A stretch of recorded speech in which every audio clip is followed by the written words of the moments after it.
लड़का आया हुआ है हमारे छोटे जंगल में, क्या लेके आया हुआ तू? कछुए। कछुए लेके आया। कहाँ पर पड़े? बोतल तेरी कहाँ पर है? ये देखें जी बोतल में मैं निकाल कर आपको दिखाता हूँ। ये चेक करें जी, माशाल्लाह जी माशाल्लाह, कितना ज़्यादा माशाल्लाह प्यारा लग रहा है कछुआ। तो यार काफ़ी ज़्यादा प्यारे हैं। तो चेक करें जी, ये नीचे गिर ना जाए। तो माशाल्लाह काफ़ी ज़्यादा प्यारा टर्टल है। और चेक करें अब भाग रहा है। तो यार काफ़ी ज़्यादा खुशी हो रही है, डर भी लग रहा है मुझे। तो इसको पकड़ते हैं और इसको पकड़ कर देखते हैं। माशाल्लाह जी कछुआ चेक करें कितना ज़्यादा माशाल्लाह प्यारा है। तो मेरा भाई आया हुआ है, इसको भी दिखाते हैं। कछुआ चेक करें जी माशाल्लाह। तो भाई मेरे यहाँ पर आए हुए हैं तो इनको दिखाते हैं। तो बिल्कुल भी नहीं डर रहे। तो इनका नाखून है ये गिरने लगा था तो बड़ी मुश्किल बचाया। तो तू पकड़ सकता है?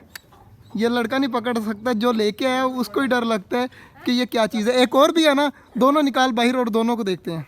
माशाल्लाह जी कछुए काफ़ी ज़्यादा प्यारे हैं। माशाल्लाह जी टर्टल काफ़ी ज़्यादा प्यारे हैं। तो ये वाला जो है ना, ये देखिएगा, मैं अगर फीमेल को आगे करूँगा ना तो ये मारेगा उसे। चेक करिएगा, ये देखें, ये लड़ रहे हैं आपस में, एक दूसरे से लड़ रहे हैं। और माशाल्लाह काफ़ी ज़्यादा प्यारे हैं, किसी डर रहा है बिल्कुल। तो इनको पकड़ कर यार चेक करें कितने ज़्यादा माशाल्लाह। माशाल्लाह जी दोनों टर्टल काफ़ी ज़्यादा प्यारे हैं। और डर लग रहा है मुझे, यकीन मानो मैंने अपनी लाइफ में पहली बार जो है वो कछुए पकड़े हैं टर्टल। और माशाल्लाह काफ़ी ज़्यादा चेक करें क्यूट हैं और काफ़ी ज़्यादा खुशी हो रही है इनको देखकर। तो सारा जल्दी जल्दी भाग गया। ये देख क्या है, सारम को डर लग रहा है, पहली बार मैं देख रहा है ना, सारम भी पहली बार देख रहा है। और माशाल्लाह काफ़ी ज़्यादा प्यारे हैं यार। यकीन माने शुरू में मुझे डर लग रहा था, इनके नाखून वगैरह भी हैं ना, तो जिसकी वजह से मुझे लग रहा था डर। लेकिन अब इतने ज़्यादा माशाल्लाह प्यारे लग रहे हैं और काफ़ी ज़्यादा मतलब क्यूट है। ऊपर से इस तरह जैसे पत्थर नहीं होता इस तरह है, और अंदर अल्लाह पाक की कुदरत चेक करे कितने ज़्यादा माशाल्लाह। तो सारम पकड़ना है तो पकड़ ले, डर रहा है बेचारा। तो ये जो है वो अब लड़के को करते हैं वापस, बोतल में रख ले यार दोबारा से। तो मुझे खुद छोड़ने पड़ेंगे। तो दोनों छोड़ दिए बोतल के अंदर। इसने देखे बोतल किस तरह बनाई हुई है कि यहाँ से अंदर जाने का रास्ता है। तो माशाल्लाह जी काफ़ी ज़्यादा प्यारे, अल्लाह इसके नसीबों में करे। तो ये घर जाकर अब खुद ब खुद पानी वगैरह चेंज कर लेगा। अस्सलाम वालेकुम फ्रेंड्स, कैसे हैं आप सब? उम्मीद है आप सब खैरियत होंगे। माशाल्लाह जी हमारी चूज़ों वाली मुर्गी ये घूम रही है। मुझे लगता है टर्की बर्ड की जो फीमेल है ना वो अंडा देने वाली है।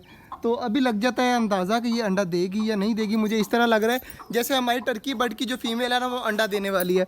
बाकी एक हमारा खरगोश बाहर निकला हुआ है, एक वो सामने अंदर करके बैठा हुआ है। तो इंशाल्लाह सारे निकल आएंगे आहिस्ता आहिस्ता। और सारे परिंदे घूम रहे हैं यार। असील चूज़ा जो है वो एक घूम रहा है, एक जो है वो नहीं घूम रहा। ये दरअसल फहद भाई के हैं दोनों। तो एक जो है वो मुझे मिल नहीं रहा, मैं बहुत ज़्यादा परेशान हूँ। मैं अभी आया हूँ तो चारा वगैरह बाकी चीज़ें हमाद भाई ने डाल दी थी आज। तो असील चूज़ा जो है यार वो एक नहीं मिल रहा। तो यहाँ पर मेल घूम रहा है, एक रेड कलर की जो इसके साथ फीमेल थी ना वो नहीं घूम रही। तो यार ये इसकी टेंशन लगी हुई है। बाकी सारी चीज़ें हमारी ठीक है। इस मुर्गी के नीचे भी 2 चूज़े बच्चे हैं, उस मुर्गी के नीचे भी 2 चूज़े बच्चे हैं। गर्मी बहुत ज़्यादा है, चूज़े बिल्कुल भी नहीं बच रहे, दिन ब दिन मरते ही जा रहे हैं। इसके जो है वो 2 चूज़े बचे हैं बस। और एक अंडा पड़ा हुआ है यार सामने, तो वो अंडा भी उठाते हैं। मुझे लगता है अंडा नहीं है बल्कि यार ये बल्ब का पिछला हिस्सा है। मुझे इस तरह लगा जैसे अंडा पड़ा हुआ है। टर्की बर्ड की फीमेल अभी अभी अंडा देगी। मुझे अंदाज़ा है कि टर्की बर्ड की फीमेल जब इस तरह चलती है ना तो इसका मतलब है ये अंडा देगी। तो देख लेते हैं, अगर अंडा देती है तो इसका अंडा भी उठाएंगे। यार सबसे पहले जो है वो असील चूज़े का जो मसला है ना वो हल कर दें। अगर वो मरा हो ना यार तब भी सामने पड़ा हो, या अगर उसे कुछ हुआ हो तब भी सामने नज़र आए, मगर बिल्कुल भी नज़र नहीं आ रहा। और स्नो को मैंने थोड़ा सा गुस्सा किया है तो स्नो को देख लेते हैं क्या कर रहा है। स्नो हमारा चेक करे जी, अंदर जाकर आराम सुकून से बैठ गया। अब तो आराम सुकून से रहा कर तू। स्नो जो है यार बहुत ज़्यादा बदतमीज़ होता जा रहा है अब दिन ब दिन जो है वो बहुत ज़्यादा ना। अब चेक करें, मैंने इसको डांटा है ना तो आराम सुकून से बैठा हुआ है। तो ऐसे ऐसे इसकी भी आदत ठीक करनी है। और डूडू को मैंने जो है वो थोड़ा सा देखा ना, जब मैंने स्नो के ऊपर गुस्सा कर रहा हूँ तो हमारे डूडू के काम चेक करें। डूडू कहाँ पर जाकर बैठ गया, डूडू बैठ गया, ये देखिए यहाँ पर। अब डूडू को पता है कि मेरी खैर नहीं, अगर मैं शैतानी करूँगा तो डूडू आराम सुकून से बैठा हुआ है। यार ये भी ठीक है, डूडू और स्नो जो है वो मेरी बात मानने लग गए हैं। अब बिल्कुल भी जो है वो तंग नहीं करते। जब मैं गुस्सा करता हूँ ना स्नो भाग कर अंदर चला जाता है, डूडू चारपाई पे या वो कोने में जाकर बैठ जाता है। ये काफ़ी खुशी की बात है कि हमारे जो परिंदे हैं, जानवर हैं, वो हमारी बातें मानते हैं। और बाकी एक खरगोश बाहर निकला हुआ है, बाकी नहीं निकले हुए। और मुर्गी का मुंह देखें कैसे खुला हुआ है हमारे मुर्गे का।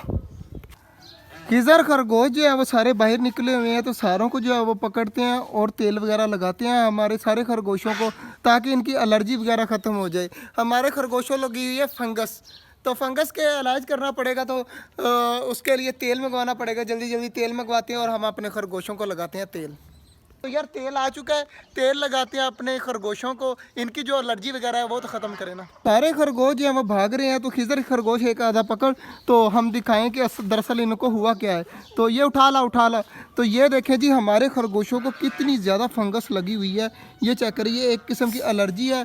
ये नाक पर देखें, मुँह पर देखें, पाँवों पर देखें, पाँव कितने ज़्यादा इसके अजीब लग रहे हैं। तो इनका इलाज करना पड़ेगा। तो एक एक करके सारे खिजर इस पिंजरे में डालते हैं, बाद में जो है वो सबको जो है वो फिर रिलीज़ कर देंगे। अभी फ़िलहाल सारों को पकड़, जल्दी जल्दी पकड़। तेल वगैरह मैं लगा रहा हूँ अपने खरगोश को, और चेक करें कितना ज़्यादा यार बेचारा तंग हो रहा है। तो इसकी फंगस वगैरह ख़त्म हो जाएगी अब इंशाल्लाह, उम्मीद है। बाकी यार आज को जो चूज़ा है ना वो नहीं मिल रहा यार, मुझे बहुत ज़्यादा अफसोस हो रहा है। तो तेल मैं लगा रहा हूँ, तो सारे खरगोशों को लगा कर छोड़ देते हैं। माशाल्लाह जी, टर्टल इसके अंदर छोड़ दिए, तो बच्चे को अब जाने देते हैं। तो आराम से कौन से घर जा, परिंदे वगैरह तुझे पड़ जाएंगे। तो आज का जो व्लॉग था वो यहीं तक था। उम्मीद है आपको अच्छा लगा होगा। अगर अच्छा लगा तो लाइक लाजमी कर दीजिएगा। मिलते हैं इंशाल्लाह कल, तब तक के लिए अल्लाह हाफिज़।